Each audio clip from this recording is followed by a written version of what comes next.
In 1915, Packard unveiled something the American automotive world had never seen before: a 12-cylinder engine, not for racing, not for aircraft, for a luxury automobile. They called it the Twin-Six, and it would become the most prestigious power plant in American motoring history. Along the way, we'll encounter engineering brilliance, presidential motorcades, a world war that changed everything, and a tragic fall from grace that nobody saw coming. So, let us begin. But first, how did a small Detroit company end up building the engine that would define American luxury for an entire generation? The story actually starts in 1899 in Warren, Ohio. James Ward Packard was not happy with his new Winton automobile. So unhappy, in fact, that he wrote to Alexander Winton himself to complain. Winton's response? "If you think you can do better, build your own car." So Packard did, and honestly, he did do better, a lot better. By 1903, Packard had moved to Detroit and established himself as a builder of quality automobiles. Not the cheapest, not the fastest, the best. The company's motto was, "Ask the man who owns one," which sounds arrogant until you realize that Packard owners genuinely couldn't stop talking about their cars. The early Packards were 4-cylinder machines, beautifully made, impeccably finished. But by 1910, the automotive world was changing. Cadillac had introduced a 4-cylinder engine that was smoother and more refined than anything Packard offered. The competition was catching up. Now here's where it gets interesting. Packard's chief engineer, Jesse Vincent, had a radical idea. What if, instead of trying to make a smoother 4 or a better 6, they simply doubled everything? 2 banks of 6 cylinders, arranged in a V configuration, 12 cylinders total. Nobody had ever put a 12-cylinder engine in a production automobile before. Aircraft, sure, racing cars occasionally. But a luxury car you could actually buy, never. Vincent wasn't just some dreamer with a wild idea. The man was methodical. He spent years developing the concept, working out the balance issues, figuring out how to make 12 cylinders fire smoothly without shaking the car apart. The thing is, a 12-cylinder engine isn't just a 6-cylinder engine times 2. The firing intervals, the crankshaft design, the carburation, everything had to be rethought from scratch. And then, in May of 1915, Packard introduced the Twin-Six to the world. 60 degrees between the cylinder banks, 424 cubic inches of displacement, 88 horsepower, which doesn't sound like much today, but in 1915 that was extraordinary. More importantly, the engine was smooth. Incredibly, almost supernaturally smooth. Contemporary accounts described it as feeling like liquid power or velvet thunder. The 12 cylinders fired in such rapid succession that the power delivery felt continuous rather than pulsed. You didn't feel individual combustion events. You felt a river of torque. The automotive press lost their minds. Motor Age called it the greatest achievement in American automobile engineering. The automobile declared it a new standard for the world, and buyers agreed. Rich buyers. The kind of buyers who didn't ask how much something cost. I mention this because the Twin-Six wasn't cheap. The base price was around $2,600, which in 1915 dollars is roughly $75,000 today. And that was before you added the custom coachwork that most wealthy buyers demanded. A fully equipped Twin-Six could easily cost $5,000 or more. For context, a Ford Model T cost $440. You could buy 11 Model Ts for the price of one basic Twin-Six. But here's the thing about luxury. It's not about transportation. It's about status. It's about exclusivity. It's about being seen in something that most people could never afford. And on that front, the Twin-Six delivered spectacularly. Within months of its introduction, the Twin-Six became the car of choice for American high society. Industrialists, bankers, railroad barons, Hollywood stars. If you had money and wanted everyone to know it, you bought a Packard Twin-Six. The list of owners reads like a who's who of early 20th century America. Warren Harding, Calvin Coolidge, Herbert Hoover. 3 consecutive American presidents rode in Twin-Sixes. When the Russian Tsar wanted to impress foreign dignitaries, he ordered Twin-Sixes. When the Japanese emperor needed a state car, he chose a Twin-Six. The car transcended mere transportation. It became a symbol of power itself. Now, the engineering behind all this deserves some attention. Vincent's team had made some brilliant decisions. The 60-degree V-angle was chosen specifically for its balance characteristics. With 12 cylinders firing at equal intervals, the engine produced almost no vibration.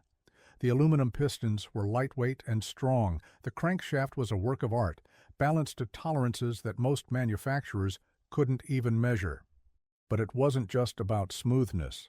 The Twin-Six was also remarkably flexible. You could accelerate from walking pace to 60 miles per hour in high gear without lugging or hesitation. The torque curve was essentially flat from idle to redline.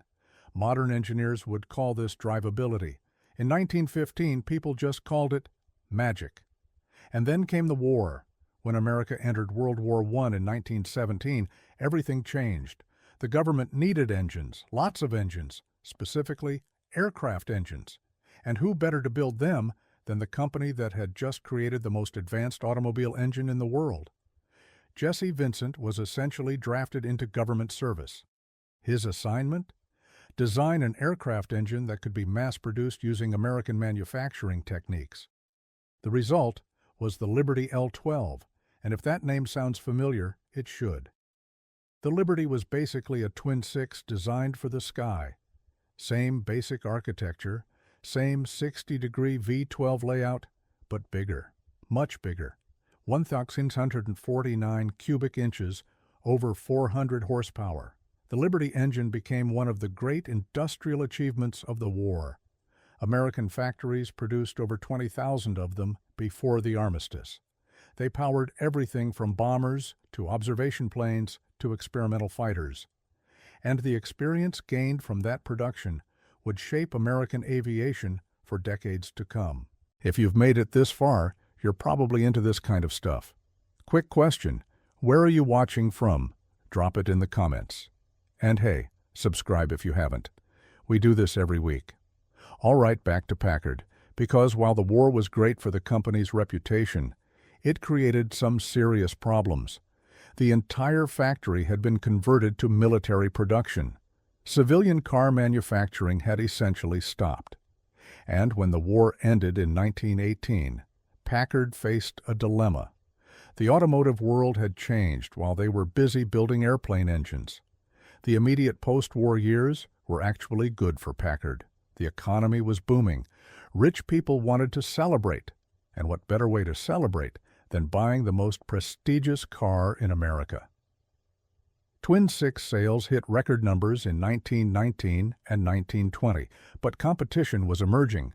Cadillac introduced their own V8 in 1915, and by the early 20s, it was gaining ground. Lincoln, founded by Henry Leland after he left Cadillac, entered the luxury market in 1920 with cars that rivaled Packard in quality, if not in prestige. Packard's response was interesting. Rather than immediately developing a new engine, they focused on refinement. The Twin-Six evolved through several series, each one slightly better than the last. Improved carburation, better cooling, more reliable ignition.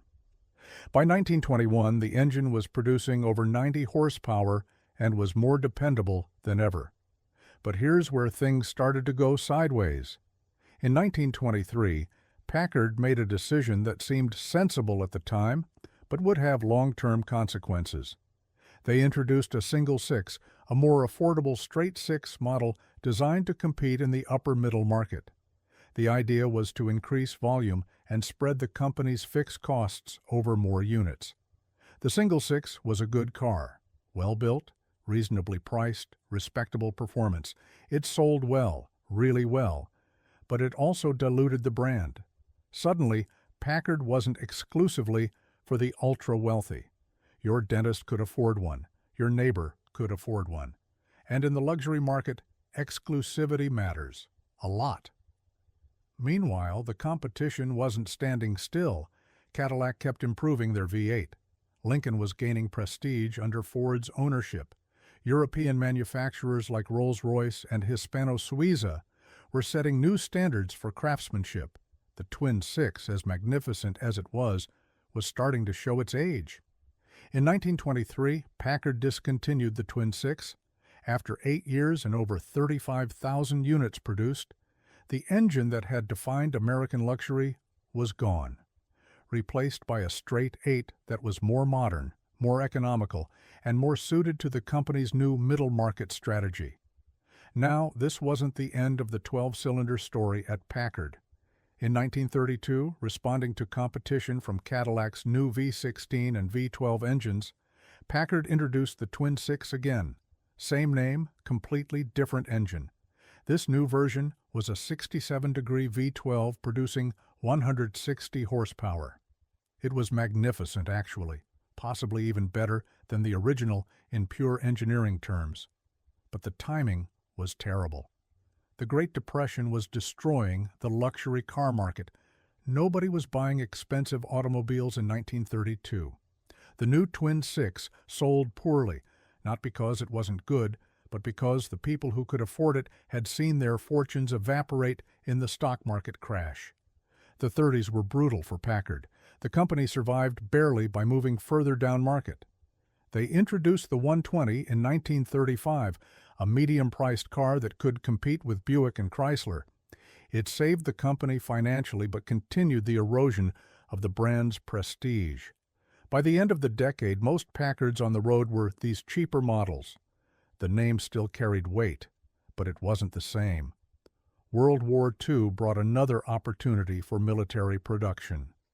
Packard built marine engines for PT boats, including the ones commanded by a young naval officer named John F. Kennedy. They also manufactured Rolls-Royce Merlin engines under license, powering P-51 Mustangs and other aircraft.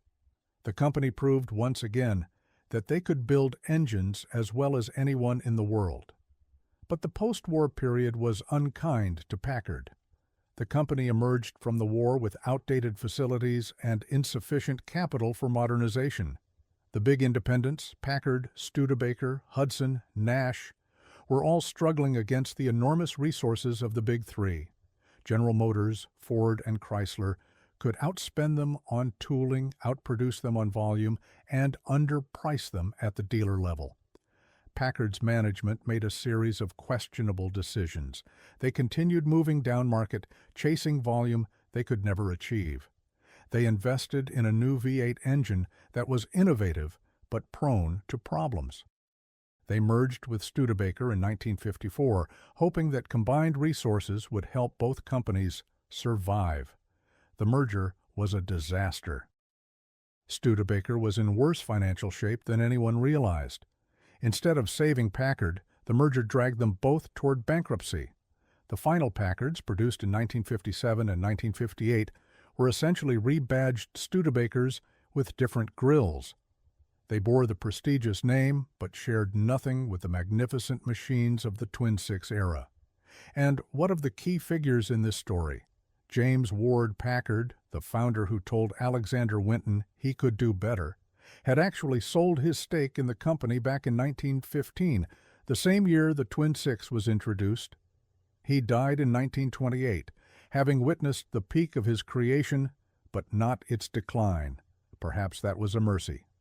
Jesse Vincent, the engineering genius behind both the original Twin-Six and the Liberty aircraft engine, remained with Packard until 1940.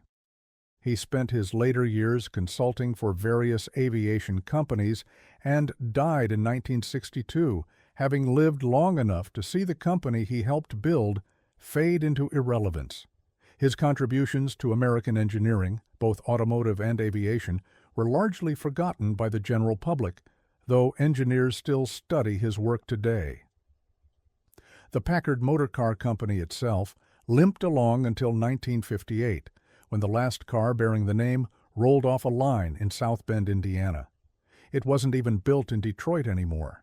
The factories that had produced those magnificent Twin-Sixes had been sold off years earlier. Think about what was lost. In 1915, Packard had created something that defined an entire category, the American luxury automobile. They had proven that American engineering could match or exceed anything from Europe. They had built engines for presidents and emperors. They had helped win a world war. And 43 years later, they were gone. Killed not by inferior engineering, not by lack of talent, but by market forces beyond their control and management decisions that slowly strangled what made them special. The Twin-Six itself became a legend.